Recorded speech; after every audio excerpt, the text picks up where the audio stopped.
Hello. It's a pleasure and a privilege to participate in this conference on climate change, views from the humanities.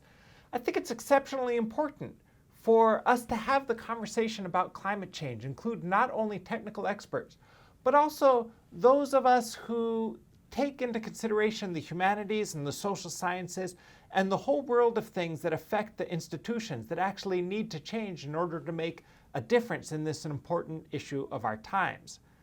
My name is Parke Wilde, and I'll be talking for a stretch about flying less in academic communities. The total amount of flying, the total number of passengers carried, has increased rapidly over the decades.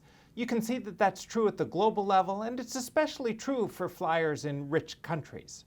The environmental impact of aviation globally is immense. Globally, it's over 2.5% of all carbon equivalent emissions in the world.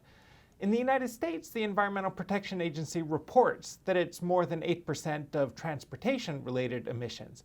And the climate impact would be much higher if we counted radiative forcing, which is the idea that aviation releases its emissions at higher levels. Planes are flying high in the sky, which has a different impact on the climate. Aviation emissions tends to fall between the cracks of international climate agreements, such as the Paris Agreement, which didn't include either aviation or shipping. And the reason is because each country is responsible for its national emissions, but international aviation falls somewhere in between, and so it's considered its own separate category. Consider, for example, the per capita greenhouse gas emissions in the United States, in Germany, in China and India, which have lower per capita emissions, but which are also very populous countries. On a per capita basis, the impact of even flying just on 4 major long-haul trips is enough to equal or even exceed these total annual greenhouse gas emissions. So you can see that flying at least has the potential to make an immense difference. This conversation is about flying less in academic communities for 2 reasons. One is the direct greenhouse gas emissions. Just as any sector has its climate consequences, so does university and academic life. And as we measure the LEED certification of our buildings, or as we measure the amount of recycling that we do, it makes sense to include flying in the things that we measure when we consider our own sector's climate change impact. But I think the most important reason to pay attention to academic communities is an indirect effect, a demonstration effect, as we think about what message are we saying to the world as we talk about the moral issues of the day, including climate change, and spend all our time flying from place to place ourselves. The earlier statistics that I showed about national averages may not even approximate the greenhouse gas emission of our own flying in university communities, because the flying practices in the world and in the United States are not equally distributed. Consider that most people in the United States, in any particular year, even though the United States is a fairly prosperous country, do not fly even once. And of those people who fly, typically it's 1 or 2 trips per year.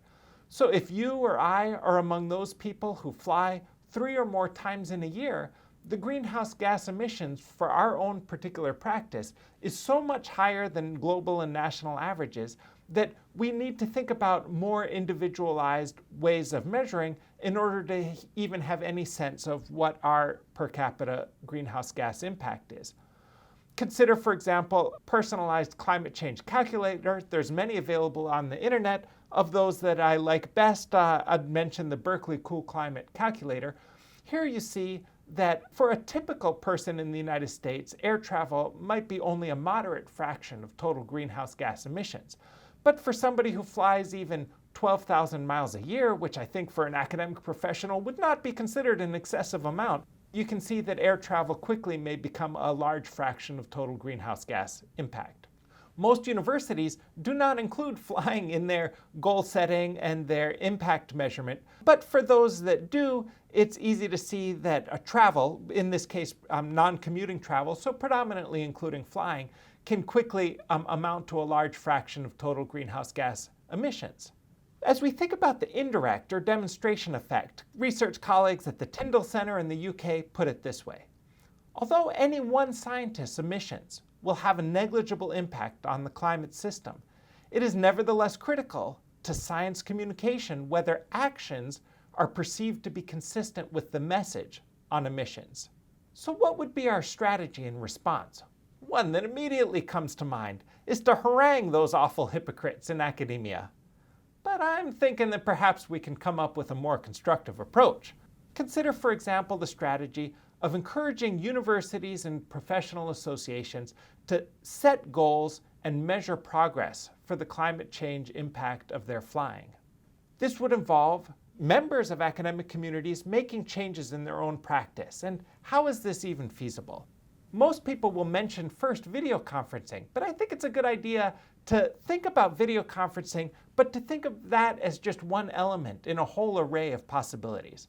Consider how nice it would be to omit unproductive meetings and in fact to travel less, to attend some conferences less frequently, or to combine trips, saving travel time and accomplishing multiple goals on each one. Consider enjoying more writing time at the expense of your travel and conferencing time, or of doing more of your travels by train or by carpool with your colleagues. And finally, we can consider video conferencing when appropriate and useful to us. What can universities do to support this? You could consider a university role in setting goals and measuring progress in their annual reporting on greenhouse gases and climate change impact. You could consider amending tenure and promotion manuals to make more clear that when it says a faculty member ought to have an international or a national reputation to reach a certain level of promotion, that does not necessarily mean lots of flying willy-nilly to second-tier conferences. You could consider things that universities can do to support work-life balance, or to reinform reimbursement policies to encourage other modes of transportation more and to subsidize flying less. You could consider what universities could do to support fewer and longer student travel experiences. It's very important for our students to learn to become global citizens. But the question is lots of short travel experiences to places that are also tourist destinations teaching a lesson about global citizenship, or are they teaching a lesson about privilege? Consider, finally, the things that universities can do to improve video conferencing technology. How about associations? What can associations do to help? They also can set goals and measure progress. They can put more conference materials online, making it easier for remote participants. You can schedule conferences less frequently. For example, you could have alternate national conferences with every other year, perhaps regional conferences. You could choose conference locations well, both for their central location and also for their connection to airport hubs, so that a larger fraction of the participants may only have to take one flight rather than two flights to get there. You could organize charter buses or other alternative transportation from those cities that are within a reasonable driving distance of the conference destination. And finally, associations also have a role in improving video conferencing technology. Taking all of these together, don't just think of whichever of these measures you like least, but think of all of them together as an array of options available to us as people in university communities, and think of the aggregate impact that these could have on our total flying behavior. I often ask my colleagues, what fraction of their flying do they think they might be able to reduce while still maintaining their academic productivity? And of course, this slide is just a Twitter poll, so it's utterly unscientific, but this matches what I hear from my colleagues in conversations at conferences around the country. Even those who don't immediately think of this as a project they intend to support will, quote, estimate percentages of 20%, 50% or more. In other words, lots of us in academia recognize that a large fraction of our flying could be reduced without harming our productivity. Let's consider some skeptical questions that a reasonable person might ask. First, will fuel efficiency gains be enough? And the answer is no.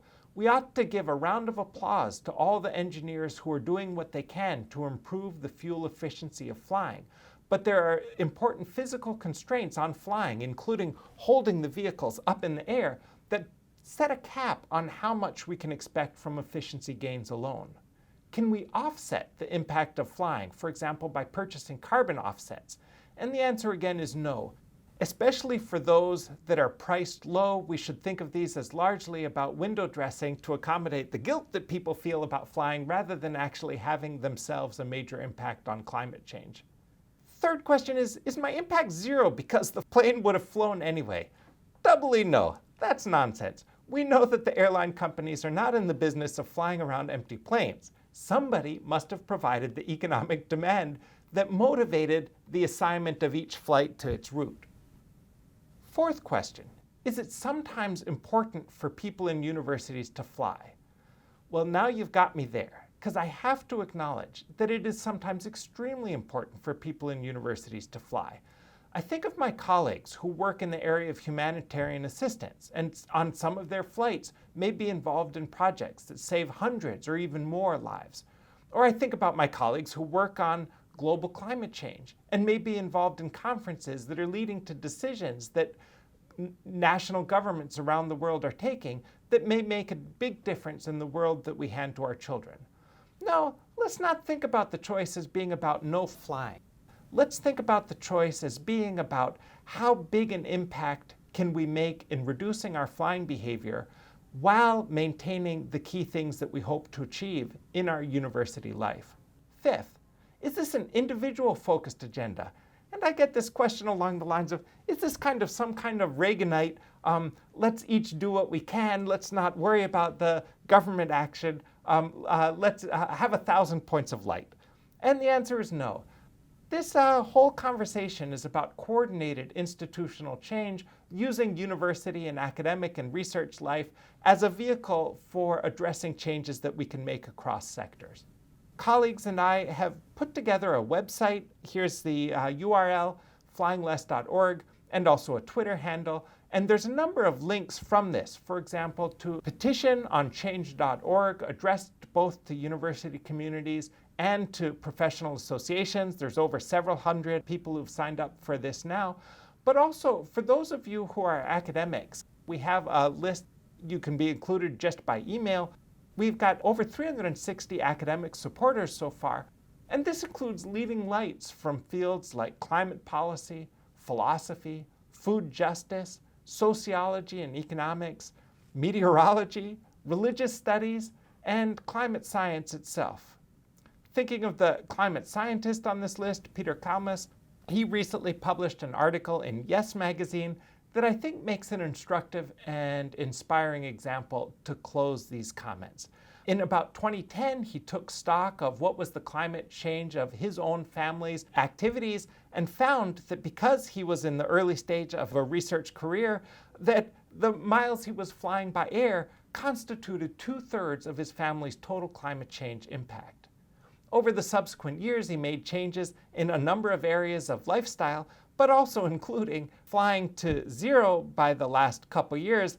And you can see that this makes the whole difference between having a lifestyle whose climate change impact is above the national average, even for a prosperous country like the United States, to one that is below the average for the global mean of our struggling world, and very much on the road to making the difference that we need to make.